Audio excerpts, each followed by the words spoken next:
I almost did it, man. I almost did it, bro. I almost left my wife, man.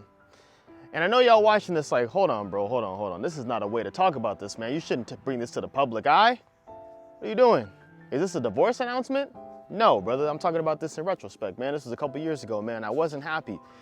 I felt like I wasn't being respected. I felt like I wasn't appreciated. I felt like, you know, it was just maybe going nowhere, that maybe I shouldn't do this anymore. I didn't want to ride this ride anymore, but I'm so glad that I continued to stay in the game, stay in the fights, ride the ride, and not get off, because I love my freaking marriage, man. I love my wife, never been happier, beautiful family. We communicate better than ever, and we wouldn't have gotten to this point if I had called it quits. And I'm making this video because a lot of you guys, maybe if you click this video, maybe you're either going through it or you've been through it, are calling it quits too early. I see so many of my friends, man, that, you know, I attended their weddings a couple years ago. They're already divorced. But the whole point of me making this video is this, man. The question is, should you get married at a young age? Now, I believe that you should get married at a young age. I got married at 21 years old, and I've been married for going on 8 years next year, man. And it's been such a freaking blessing. And I'm so glad that we got married at a young age, and I'm gonna explain to you why. Because I believe when you get married at a young age, you grow together. You guys are molded together, right? Now, I'm not saying that if you get married in your, you know, late 30s, 40s, whatever, that you can't be molded together, but it's a lot more difficult. Why? Because you have a lot more life experience. You might have some traumas from past relationships. You know, you are a little bit more stuck in your ways, right? Because you've been living life, you know, for all these years, you know, on your own. Now, all of a sudden, you're gonna have, you know, a spouse tell you what to do or suggest things to you. You're like, man, I've been doing things on my own this whole time, man. You can't tell me what to do. So you're a little bit less agreeable, right? And obviously, that is not a positive trait to have in a marriage, right? Because it's all about sacrifice and compromise and communication. And sometimes when you get to a certain age, you don't really want to explain yourself to anybody. And so that's why I say getting married at a young age is a beautiful thing. It helps in that way because you guys are a little bit more impressionable. You're moldable. You guys, like I said, are being formed together to become one, which is the whole point of freaking marriage in the first place, man. All right? Anyways, you know, I had somebody gave me this advice, or at least I heard this advice. Maybe they weren't giving me the direct advice. Very wise though, analogy. I like this, and I'm gonna use it for you guys. They said marriage is like a geologist that has these two rocks. They're two rough, jagged, sharp rocks, and they have this bag. And in this bag, it's like the fabric is made to, you know, be rough and be able to handle these rocks in there and not, you know, tear. And you put these two rocks in there, these two jagged, rough, sharp rocks together, and the geologist is shaking that bag up. Now, why is he shaking the bag up? He's shaking the bag up because through that process, the rocks bumping against each other and the sharpness and roughness and, you know, the toughness of the rocks rubbing against each other is going to kind of smooth the rocks out. You're kind of breaking the rocks down, but they become smooth through the process. Now, the geologist opens the bag up, takes a look in the bag, looks at the rocks, says, they're not smooth enough yet. Closes the bag back up, shakes them up some more, right? Opens the bag up, looks in the bag, still not smooth enough. Closes it again and keeps going. So round after round, this is happening, right? But in the process of this vicious and violent shaking of the rocks and beating up against each other and chips falling off and all this stuff, they're becoming smoother. Now, marriage is like that. You have these two rough, jagged rocks. You put them in a bag together and they're bumping up against each other. It could be a violent process, not physically. I'm not actually saying in real life being physically violent, but I'm saying that, you know, emotionally sometimes it could be a roller coaster. It could be a lot, right? And you have the option to jump out of the bag whenever you want, technically speaking. You can always jump out of the bag. You always have that safety net to be able to jump out of the freaking bag. Now, what I see happening a lot of times, and what the motivation for this video was that I see too many people jumping out of the bag too freaking early. You're jumping out of the bag too freaking early, bro. I can't speak on everyone's situation, but I know a lot of people, with how high the divorce rate is, it only makes sense that a lot of people are jumping out of the bag too freaking early. But if you stay in the bag, like I did, you have a very high likelihood that you're gonna get out of the bag and you guys have two smooth and beautiful rocks that are molded together, that have been through a lot, but because of that, they're even closer. Now they have an unbreakable bond, and that's what I want for you guys. But here's the kicker, bro. You have to find somebody who you believe is worth staying in the bag for. And also, not even just that you have to find somebody that you're willing to stay in the bag with, you need to be careful on who you're choosing to make sure they have the tenacity and the willpower to stay in the bag with you. Because it's a two-way street. Neither one of you can get out of the bag, right? This is a big decision you're making, man. A lot of guys, they spend more time thinking about the car they're gonna buy than the girl they're gonna marry. You know what I'm saying? They're trying to buy a truck or a new car, whatever. They're gonna go on every freaking website. They're gonna go to multiple different dealers. They're gonna talk to different salesmen, try and get the best price. I wanna get this upgrade, I wanna get that, and they're gonna do all the freaking research for months on end to figure out how they're going to freaking make this happen, right? You guys do all that freaking research, that vetting process, but when it comes to your spouse, oh, she was a baddie, bro, I had to marry her. She had the, you know what I'm saying, she was stacked. She had the Coke bottle physique. You know what I'm saying? She was a spicy Latina, the accent got me. I just had to marry her. She's just so sexy. Listen, man, having a sexy wife is phenomenal. I have one myself, so I understand, it's important. However, that's not everything. Does she have nurturing qualities? Is she good at cooking? I know what y'all thinking, like, come on, bro, that's some sexist ass. I'm just saying, bro, let's keep it a stack, man. Y'all want a man to be a certain way. You wouldn't want to be with the man who's not making money and not bringing home the chicken, you know what I'm saying? Bringing home the bacon, the bread. You want somebody to be a provider. You want somebody to be a leader. Well, if I'm outside, going out and hunting, metaphorically speaking, of course, and bringing home the freaking saber-toothed tiger, then I need you to help me cook that saber-toothed tiger up. You know what I'm saying?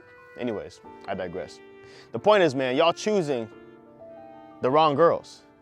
So they're not gonna be good girls to stay in the bag with anyways, and even if you feel like she's not staying in the bag with you long enough to become smooth and through that process. So be careful who you're choosing. I learned this from my mentor, Mr. Bedros Koulian himself. He says, who you choose as a spouse is the most important thing when it comes to how successful a man will become in his life. Now, I've seen so many people, man, not reach their potential because they just chose the wrong spouse. And I'm not saying the spouse intentionally sabotages them. I'm saying that maybe you want to be an entrepreneur and your wife didn't know that what came with marrying an entrepreneur. So she doesn't know when you're out at all hours of the night, early morning, late nights, just always working, because it's not a typical 9 to 5. You are constantly working. She doesn't know that she signed up for that. So now she's unhappy. She's constantly calling you and texting you while you're out trying to freaking make the money. For her, you're trying to do this for her, for your family, but she doesn't see it that way. She sees it that when she looks over at the pillow, you're not there. You know what I'm saying? That's not what she signed up for. So my point is, man, you need to find somebody who's on the same page with you, who's equally yoked, who has the same core values as you, who wants the same vision, sees the same vision for their family as you do, because this is all part of the process. If you're missing the mark on any one of these points I'm talking about, you run the high likelihood of getting divorced one day. Just letting you know now. Okay, so let's say that you find somebody that you're like, I think I want to marry this person. I think this is the one, right? I want you to ask yourself these questions, and I want you guys to have these conversations together before you freaking get married, right? You can even go to a dinner and you can ask these questions and have a legitimate conversation about this, because it's that important, right? So number one, I need you guys to make sure that you have the same core values, right? When it comes to religion. And I'm not even saying you have to be religious, but what I'm saying is that you need to be careful who you marry, even if you guys are both not religious at all. Just be careful, because maybe one day you have a revelation from God. You're like, man, God's telling me I need to go to church. And you go back to church and your lady's not down for that because she's down to be in clubs and twerk and pop bottles, whatever, you know what I'm saying? And she's like, well, that's your situation, not mine. You know what I'm saying? And you're like, well, I want to go back to church. I want to go with you, right? And she's not down for that. Now, you can't really fault her for that because you got with her when she was down to do all that, because you were down to do all that. What I'm saying is that even if you're not religious right now, you might have a revelation one day and want to go to church. You need to make sure you're with somebody who's not living a lifestyle that's so difficult to kind of pull away from. That's my point. If she's living a lifestyle that's so difficult to pull her away from where it's not even an option, then you're stuck in deep water, bro. So anyways, make sure you guys have similar core values when it comes to religion, maybe when it comes to politics. Now, I'm not saying either red or blue, Democratic or Republican. I'm not saying like that. What I'm saying is that even just on policies, right? You might be pro-choice, she might be pro-life, whatever the case is, or vice versa. If you guys are bumping heads on core issues like that, those are core values, man. Those are very important things to people.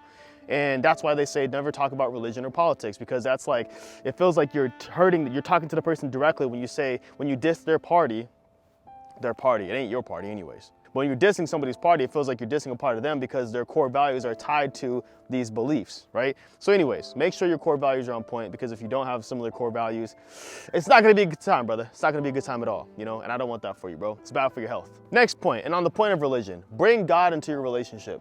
Now, I don't care if you're religious or not, but believe in a higher power, because there is a higher power, whether it's God, whether it's the freaking universe, whatever you wanna call it, bro. Bring God into your relationship, because he is gonna help you through the difficult times. He's gonna help you through the positive times as well.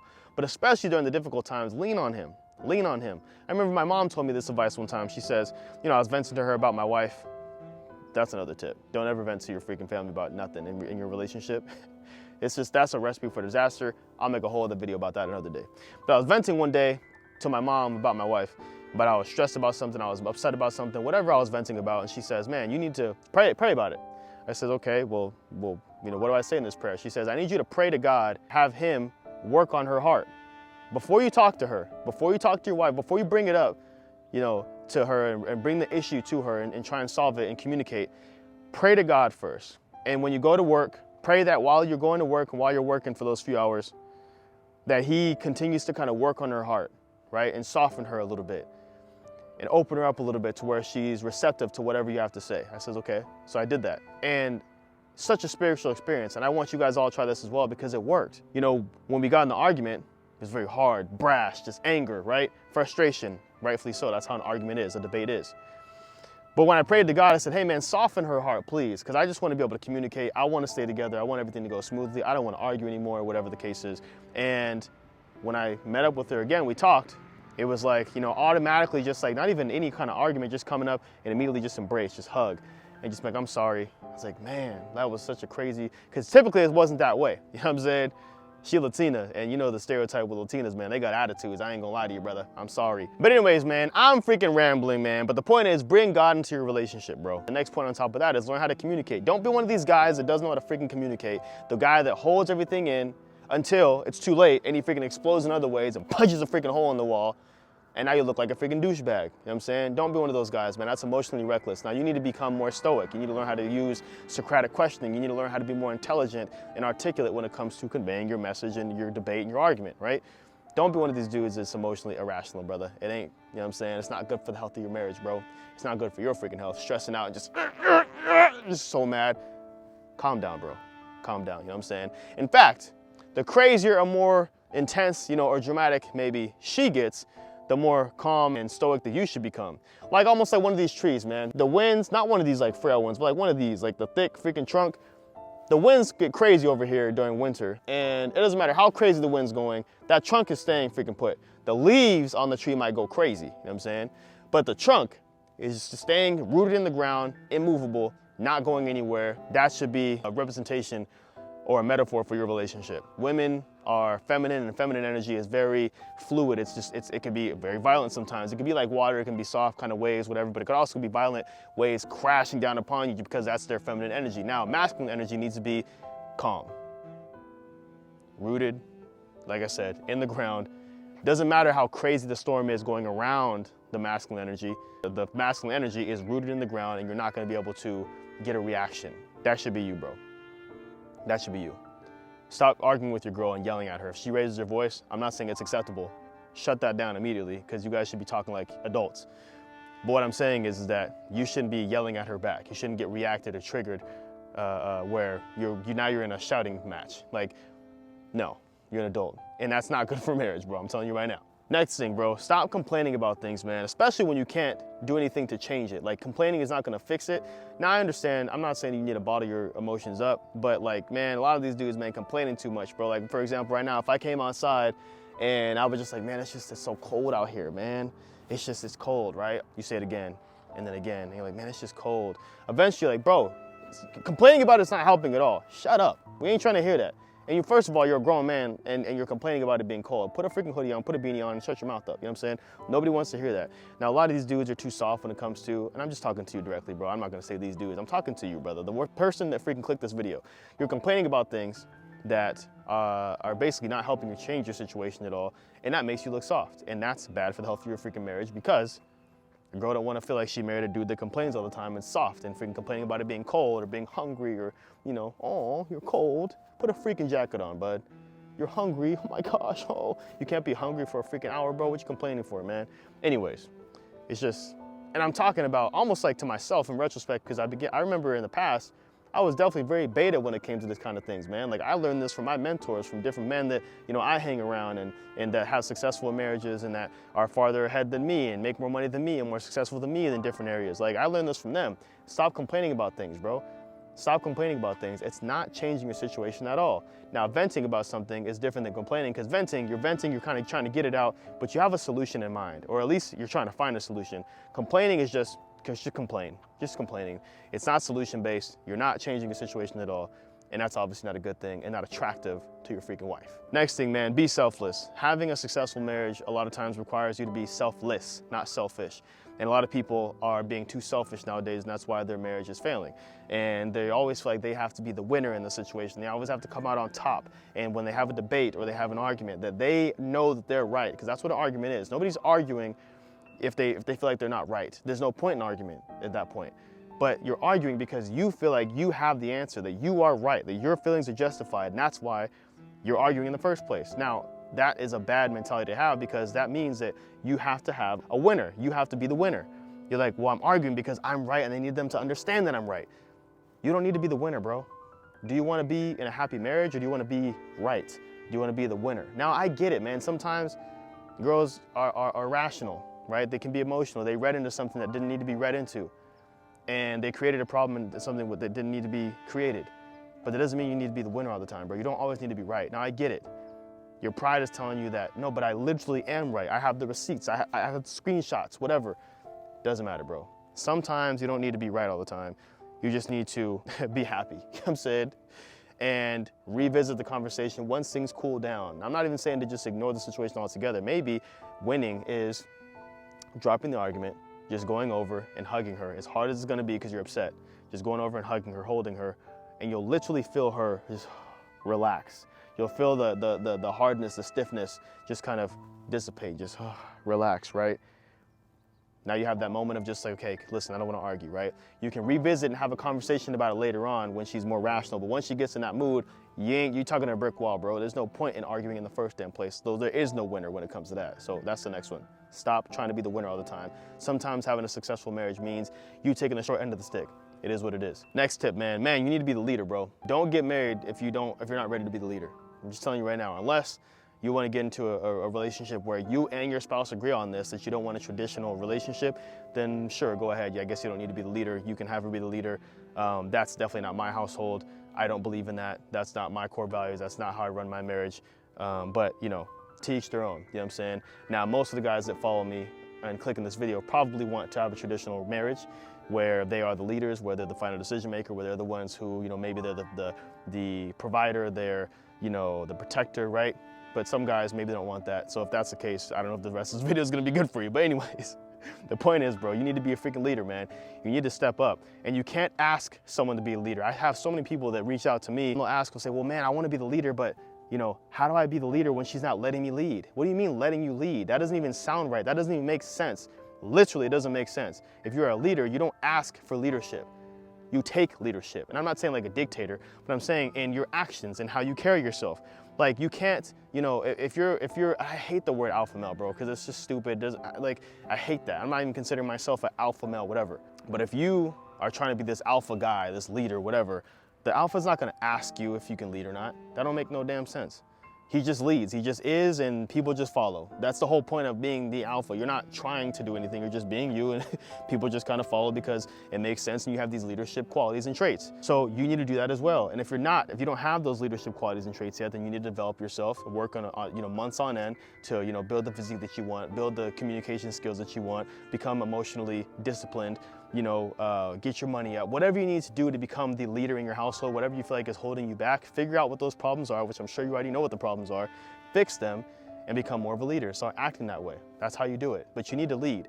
A lot of these guys, you guys are getting divorced and you're not, you know, or maybe you're not seen by the girl that you'd like to marry. You're not being seen as a viable candidate because she doesn't see you as a leader. Like a girl is not gonna get in a relationship with you, a serious relationship, get married with you, if she doesn't see you fit as a leader, someone who can lead her, someone who can keep her safe, someone who can protect her. Like, she's not gonna marry you, bro. So you need to show up as a leader before getting married. But even when you get married, don't get soft and become the dude, the dad just like, well, my wife runs the household, she runs the pants. Get the freak out of here, bro. Some soft, Disgusting. Last thing I have for you, man, maintain attraction, man. I see too many guys, man, just get out of shape. They get complacent. They don't continue to maintain attraction. They don't want to really continue to put in the work. Now you put in all this work to court your wife, to get her, but you don't continue to put in the work to keep her. That don't make no damn sense to me. Like, you put in all this work to get the girl, but then when you actually get the girl, then you don't put in the work to keep her.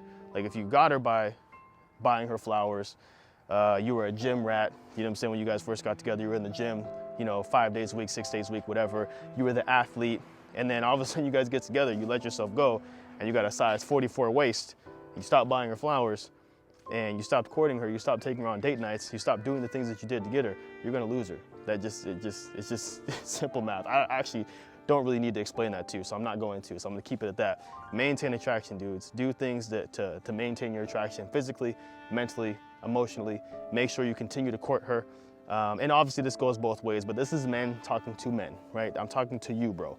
There's another video out there somewhere on YouTube where a girl's talking to her about advice on how to keep your man, whatever. That's not this page, you know what I'm saying? So anyways, I love y'all, appreciate y'all for watching. I hope you got some good value from this. I'm gonna keep this style of just doing more raw content, no more editing, you know what I'm saying? I just wanna get some good advice to you guys, man. Love you, thanks for subscribing. Thanks for my existing subscribers. I freaking love y'all to pieces. I'm gonna see you on the next video. Peace.